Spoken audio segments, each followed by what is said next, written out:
Imagine that you dropped some children on a deserted island. They might, with a bit of luck, survive, but they would never know how to read or to write, because this requires learning from previous generations. This kind of cumulative acquisition of knowledge was thought to be unique to the human species, until now. We chose bumblebees because they learn really well, not just from humans training them, but also from each other. Our key questions were, first, could we train a bee to perform a behaviour that's so complicated that it couldn't possibly have come up with it itself? And then, whether another bee would be able to learn this behaviour from our trained demonstrator bee. If they could, what this would tell us is that in the same way as in human culture, where you have these multiple steps building on previous innovation, that you would find a similar phenomenon in an insect.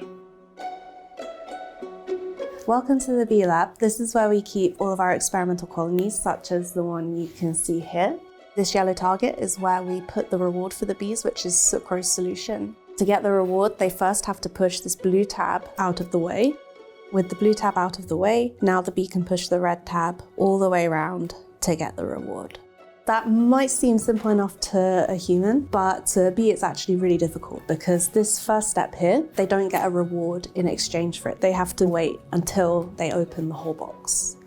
We had 15 pairs of trained demonstrator bees with observers who we hadn't trained and who had never seen the box before. 5 of the 15 were able to learn to solve the box. Well done, bee!